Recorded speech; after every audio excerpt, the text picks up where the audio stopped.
दोस्तों, बिना लड़ाई दुश्मन से निपटने के 8 उल्टे तरीके। दोस्तों, जीवन एक ऐसा युद्ध क्षेत्र है जहां हर दिन कोई ना कोई नई लड़ाई हमारे सामने आती है। यह युद्ध सिर्फ तलवारों से नहीं लड़े जाते। यह युद्ध हमारे शब्दों, विचारों और धैर्य से भी लड़े जाते हैं।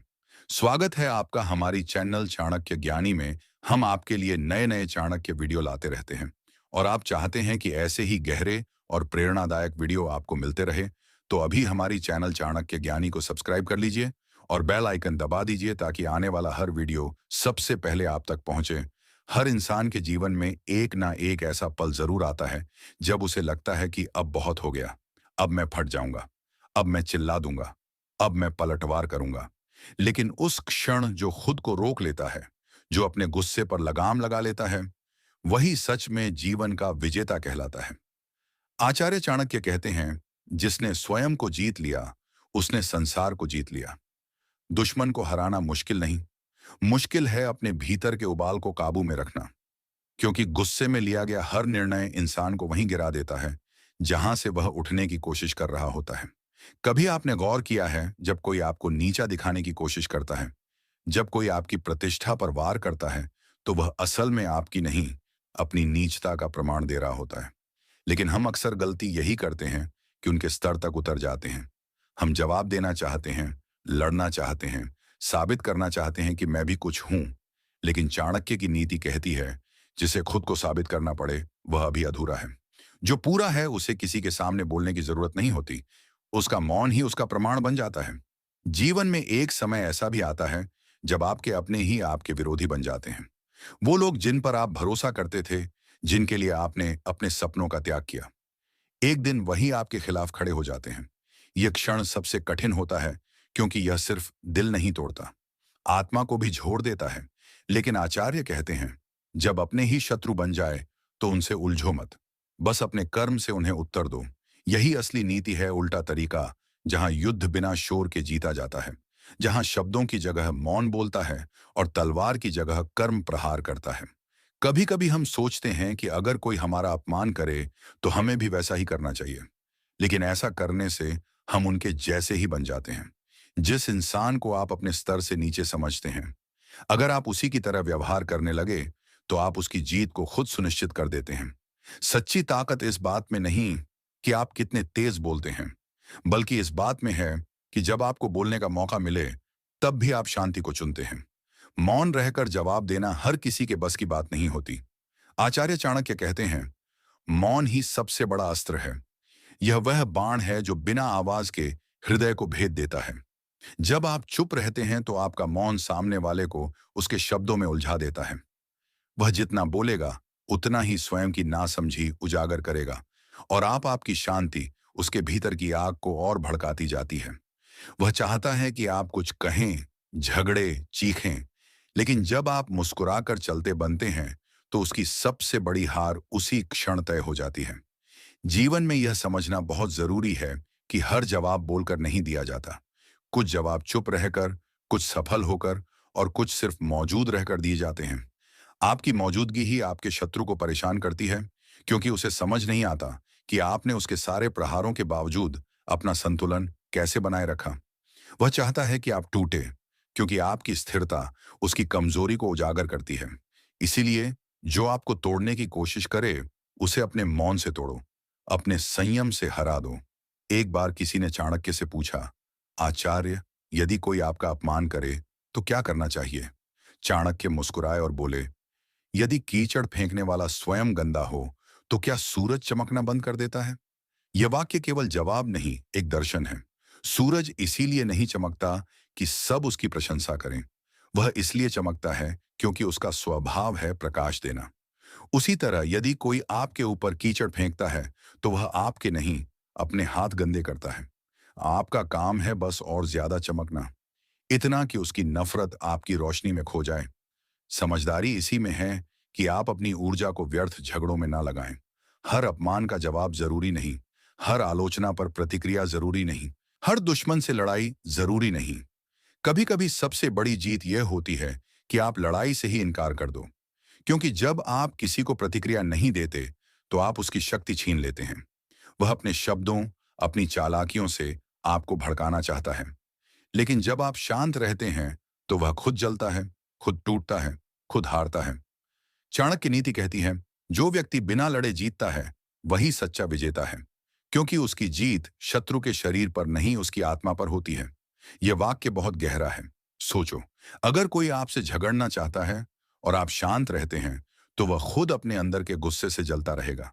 वह सोचेगा, यह कैसे इंसान है, इसे फर्क क्यों नहीं पड़ता, और यही सवाल उसकी हार बन जाता है।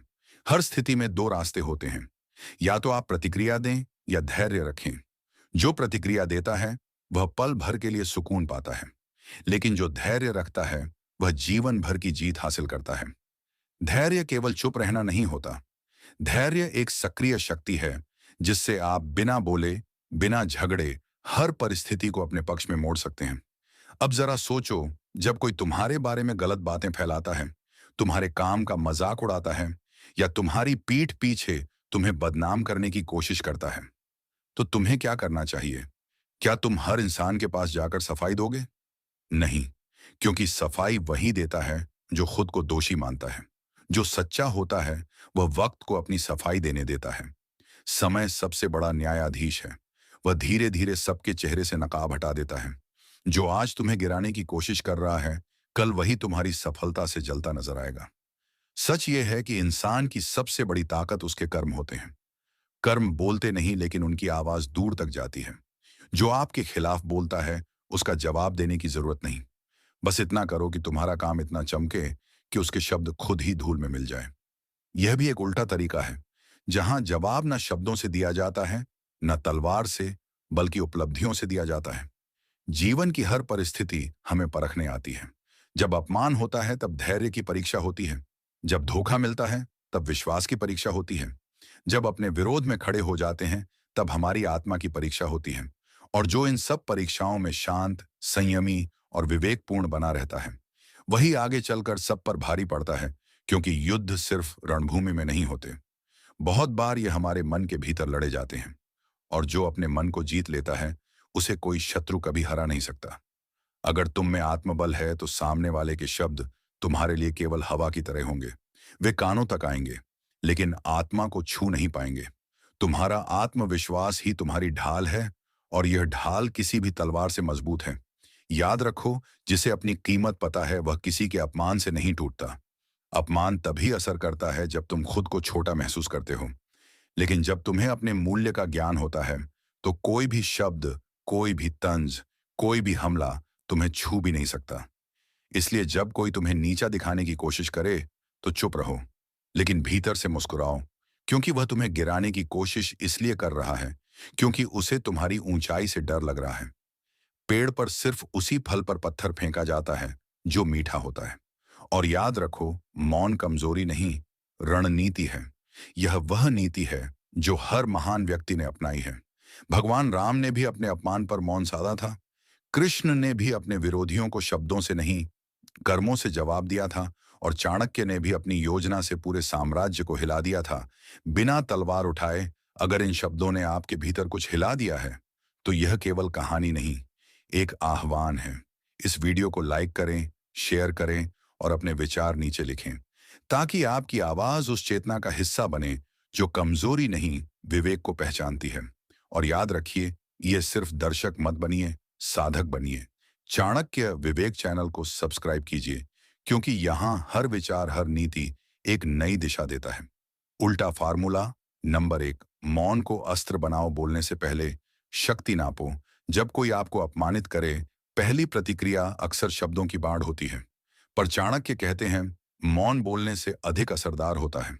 यह सिर्फ चुप्पी नहीं, बल्कि योजना है। मौन में कई तरह की शक्तियां छिपी होती हैं। मौन से जाने वाला प्रभाव, जब आप शांत रहकर स्थिति का अवलोकन करते हो, सामने वाला अपने शब्दों और इरादों में उलझ जाता है। वह बार बार बोलकर अपनी कमजोरी उजागर कर देता है, और दर्शक, सहकर्मी, रिश्तेदार उनकी ही बातों से उन्हें जज करते हैं। व्यावहारिक कदम, गहरी सांस लें, 3 गिनती तक रुके, और फिर जवाब देने के बजाय अपनी ऊर्जा उस काम में लगाएं जो आपकी साख बढ़ाए। कथा उदाहरण, गांव का वह बुजुर्ग जो बिना कुछ कहे मूक होकर टहलता रहता था। उसकी शांति देखकर लोग पूछते थे, उसमें क्या बात है? उसकी प्रतिष्ठा बढ़ती गई। बदनाम करने वालों की बातें हवा हो गई। रणनीति मौन को अपनाने का लक्ष्य विरोधी को उत्तेजित करना है, ताकि वह स्वयं अपनी गिरावट का कारण बने। मौन के साथ आंखों की ठंडी निगाह, संयमित शरीर भाषा और व्यवस्थित कदम, यह तीनों मिलकर एक अप्रतिबंध प्रभाव बनाते हैं। नोट मौन का अर्थ कमजोरी नहीं, बल्कि संयम है, और संयम वही कर सकता है जो बुद्धि से प्रेरित हो। उल्टा फार्मूला नंबर 2, कर्म से जवाब दो। उपलब्धियां सबसे तीव्र प्रतिशोध है। शब्दों से लड़ना आसान है, पर शब्दों से जीतना मुश्किल। इसीलिए चाणक्य बताते हैं, कर्म ही अंतिम प्रमाण है। जब शब्दों के जरिए आपकी इज्जत पर आघात आता है, तब सबसे बड़ा उत्तर आपकी कामयाबी, आपकी कड़ी मेहनत और आपके उत्तम चरित्र से दिया जा सकता है। कैसे लागू करें? अपनी मेहनत को 2 गुना कर दीजिए। अपनी क्षमता को इतना निखारो कि आलोचना खुद जवाब दे दें। छोटी छोटी क्रियाएं, रोजाना 1% बेहतर बनने का नियम अपनाएं। रोजाना एक नया कौशल सीखें। दिन के कार्य सूची में वह एक काम जोड़ें जिससे आपकी प्रोफेशनल वैल्यू बढ़े। कथानक राजा की एक सलाहकार ने जब अपमान सहा, तो उसने निरंतर कार्य किया। वर्षों बाद उसी के कार्य ने राजा को बचाया और अपमान करने वाले का सच सामने आ गया। रणनीति, उपलब्धियां रियल टाइम जज हैं। वे झूठ, अफवाह और षड्यंत्र से तेजी से ऊपर उठ जाती हैं। इसलिए जब अपमान हो, शब्दों में उलझने की बजाय अपने काम से बोलो। ध्यान रहे, उपलब्धियां धीरे धीरे पर अटल रूप से असर दिखाती हैं। यही चाणक्य की दीर्घकालिक सोच है। उल्टा फार्मूला नंबर 3, धैर्य के जाल में बैठे रहो, समय को अपना हथियार बनाओ। धैर्य केवल प्रतीक्षा नहीं, ये सक्रिय रणनीति है। चाणक्य का मानना था कि समय ही सबसे बड़ा न्यायाधीश है। जो व्यक्ति आज बदनाम करने की कोशिश करता है, वह कल खुद अपनी चालों का फंस जाएगा। यदि आप धैर्यपूर्वक बैठकर इंतजार करें, तत्काल कदम किसी भी स्थिति में तुरंत पलटवार ना करें। नोट्स रखें, कौन क्या कह रहा है, किसने क्या किया। यह रिकॉर्ड भविष्य में सत्य प्रकट करने में काम आता है। कहानी, एक व्यापारी पर झूठे आरोप लगे। उसने धैर्य से सबूत संजोए रखे। वक्त आया और आरोप लगाने वाले अपने ही झूठ में फंस गए। व्यापारी की प्रतिष्ठा मजबूत हुई।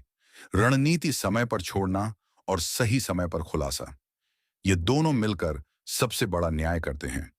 मनोवैज्ञानिक असर, धैर्य से रहना विरोधी को मानसिक रूप से अस्थिर कर देता है। वह जल्दबाजी में गलती कर बैठता है।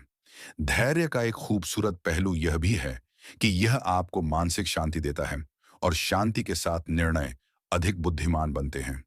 उल्टा फार्मूला नंबर 4, नजरअंदाज करना। शक्ति नहीं, तुच्छता का समर्थन कई बार सबसे सरल और सबसे कठिन तरीका होता है, नजरअंदाज करना। पर यह किसी की अवहेलना नहीं, बल्कि रणनीति है। जब आप किसी की बातों को महत्व नहीं देते, आप उसकी शक्ति को शून्य कर देते हो। अभ्यास, समाज में किसी की अपमानजनक कमेंट पर प्रतिक्रिया देने से पहले अपना उद्देश्य दोहराएं। क्या यह वाकई मायने रखता है? अगर नहीं, तो प्रतिक्रिया छोड़ दें। उपयोगिता, यह तरीका उन परिस्थितियों में सबसे असरदार है जहां विरोधी चाहता है कि आप भावनात्मक रूप से प्रतिक्रिया दें। आपकी नॉन रिस्पॉन्स ही उनकी हार बन जाती है। कथा, एक युवा नेता पर बार बार तंज कसे जाते थे। उसने हर तंज पर मुस्कुराकर आगे बढ़ना चुना। समय के साथ उसकी लोकप्रियता बढ़ी और तंज कसे वालों की छवि घटती गई। सावधानी, नजरअंदाज करने का अर्थ यह नहीं कि आप सब सह लें, बल्कि यह समझदारी है कि किस लड़ाई को अनदेखा करना है और किसका जवाब कर्म से देना है। नजरअंदाज करना विरोधी के लिए सबसे जहर भरा एहसास है, क्योंकि वह फर्क समझ नहीं पाता कि आप कमजोर हैं या आप सिद्धांत रखते हैं। उल्टा फार्मूला नंबर 5, सूचना और सत्य को इकट्ठा करो। छुपे हुए सच सामने आ जाएगा। कपटी चालों और षड्यंत्रों का सामना करने का सबसे बड़ा हथियार सही जानकारी है। चाणक्य ने हमेशा कहा, हर परिस्थिति का विश्लेषण करो, कारण जानो और फिर चाल चलो। सत्य की खोज और पुष्टि उस जाल की तरह है जिसमें कपटी फंसते हैं। व्यवहारिक कदम, किसी भी विवाद में तटस्थ सबूत इकट्ठा करें। दस्तावेज, संदेश, गवाह। उदाहरण, जब एक शिक्षक पर झूठे आरोप लगे, तब उसने class record, assignment, time stamp और रिश्तेदार उनकी ही बातों से उन्हें जज करते हैं। व्यावहारिक कदम, गहरी सांस लें, 3 गिनती तक रुके और फिर जवाब देने के बजाय अपनी ऊर्जा उस काम में लगाएं जो आपकी साख बढ़ाए। कथा, उदाहरण, गांव का वह बुजुर्ग जो बिना कुछ कहे मूक होकर टहलता रहता था। उसकी शांति देखकर लोग पूछते थे, उसमें क्या बात है? उसकी प्रतिष्ठा बढ़ती गई। बदनाम करने वालों की बातें हवा हो गई। रणनीति मौन को अपनाने का लक्ष्य विरोधी को उत्तेजित करना है, ताकि वह स्वयं अपनी गिरावट का कारण बने। मौन के साथ आंखों की ठंडी निगाह, संयमित शरीर भाषा और व्यवस्थित कदम, यह तीनों मिलकर एक अप्रतिबंध प्रभाव बनाते हैं। नोट मौन का अर्थ कमजोरी नहीं, बल्कि संयम है, और संयम वही कर सकता है जो बुद्धि से प्रेरित हो। उल्टा फार्मूला नंबर 2, कर्म से जवाब दो। उपलब्धियां सबसे तीव्र प्रतिशोध है। शब्दों से लड़ना आसान है, पर शब्दों से जीतना मुश्किल। इसीलिए चाणक्य बताते हैं, कर्म ही अंतिम प्रमाण है। जब शब्दों के जरिए आपकी इज्जत पर आघात आता है, तब सबसे बड़ा उत्तर आपकी कामयाबी, आपकी कड़ी मेहनत और आपके उत्तम चरित्र से दिया जा सकता है। कैसे लागू करें? अपनी मेहनत को दोगुना कर दीजिए। अपनी क्षमता को इतना निखारो कि आलोचना खुद जवाब दे दें। छोटी छोटी क्रियाएं, रोजाना 1% बेहतर बनने का नियम अपनाएं। रोजाना एक नया कौशल सीखें। दिन के कार्य सूची में वह एक काम जोड़ें जिससे आपकी प्रोफेशनल वैल्यू बढ़े। कथानक राजा की एक सलाहकार ने जब अपमान सहा, तो उसने निरंतर कार्य किया। वर्षों बाद उसी के कार्य ने राजा को बचाया और अपमान करने वाले का सच सामने आ गया। रणनीति, उपलब्धियां रियल टाइम जज हैं। वे झूठ, अफवाह और षड्यंत्र से तेजी से ऊपर उठ जाती हैं। इसलिए जब अपमान हो, शब्दों में उलझने की बजाय अपने काम से बोलो। ध्यान रहे, उपलब्धियां धीरे धीरे पर अटल रूप से असर दिखाती हैं। यही चाणक्य की दीर्घकालिक सोच है। उल्टा फार्मूला नंबर 3, धैर्य के जाल में बैठे रहो, समय को अपना हथियार बनाओ। धैर्य केवल प्रतीक्षा नहीं, यह सक्रिय रणनीति है। चाणक्य का मानना था कि समय ही सबसे बड़ा न्यायाधीश है। जो व्यक्ति आज बदनाम करने की कोशिश करता है, वह कल खुद अपनी चालों का फंस जाएगा। यदि आप धैर्यपूर्वक बैठकर इंतजार करें, तत्काल कदम किसी भी स्थिति में तुरंत पलटवार ना करें। नोट्स रखें, कौन क्या कह रहा है, किसने क्या किया। यह रिकॉर्ड भविष्य में सत्य प्रकट करने में काम आता है। कहानी, एक व्यापारी पर झूठे आरोप लगे। उसने धैर्य से सबूत संजोए रखे। वक्त आया और आरोप लगाने वाले अपने ही झूठ में फंस गए। व्यापारी की प्रतिष्ठा मजबूत हुई। रणनीति, समय पर छोड़ना और सही समय पर खुलासा, ये दोनों मिलकर सबसे बड़ा न्याय करते हैं। मनोवैज्ञानिक असर, धैर्य से रहना विरोधी को मानसिक रूप से अस्थिर कर देता है। वह जल्दबाजी में गलती कर बैठता है। धैर्य का एक खूबसूरत पहलू यह भी है कि यह आपको मानसिक शांति देता है, और शांति के साथ निर्णय अधिक बुद्धिमान बनते हैं। उल्टा फार्मूला नंबर 4, नजरअंदाज करना। शक्ति नहीं, तुच्छता का समर्थन कई बार सबसे सरल और सबसे कठिन तरीका होता है, नजरअंदाज करना। पर यह किसी की अवहेलना नहीं, बल्कि रणनीति है। जब आप किसी की बातों को महत्व नहीं देते, आप उसकी शक्ति को शून्य कर देते हो। अभ्यास, समाज में किसी की अपमानजनक कमेंट पर प्रतिक्रिया देने से पहले अपना उद्देश्य दोहराएं। क्या यह वाकई मायने रखता है? अगर नहीं, तो प्रतिक्रिया छोड़ दें। उपयोगिता, यह तरीका उन परिस्थितियों में सबसे असरदार है जहां विरोधी चाहता है कि आप भावनात्मक रूप से प्रतिक्रिया दें। आपकी नॉन रिस्पॉन्स ही उनकी हार बन जाती है। कथा, एक युवा नेता पर बार बार तंज कसे जाते थे। उसने हर तंज पर मुस्कुराकर आगे बढ़ना चुना। समय के साथ उसकी लोकप्रियता बढ़ी और तंज कसे वालों की छवि घटती गई। सावधानी, नजरअंदाज करने का अर्थ यह नहीं कि आप सब सह लें, बल्कि यह समझदारी है कि किस लड़ाई को अनदेखा करना है और किसका जवाब कर्म से देना है। नजरअंदाज करना विरोधी के लिए सबसे जहर भरा एहसास है, क्योंकि वह फर्क समझ नहीं पाता कि आप कमजोर हैं या आप सिद्धांत रखते हैं। उल्टा फार्मूला नंबर 5, सूचना और सत्य को इकट्ठा करो। छुपे हुए सच सामने आ जाएगा। कपटी चालों और षड्यंत्रों का सामना करने का सबसे बड़ा हथियार सही जानकारी है। चाणक्य ने हमेशा कहा, हर परिस्थिति का विश्लेषण करो, कारण जानो और फिर चाल चलो। सत्य की खोज और पुष्टि उस जाल की तरह है जिसमें कपटी फंसते हैं। व्यवहारिक कदम, किसी भी विवाद में तटस्थ सबूत इकट्ठा करें। दस्तावेज, संदेश, गवाह। उदाहरण, जब एक शिक्षक पर झूठे आरोप लगे, तब उसने class record, assignment, time stamp और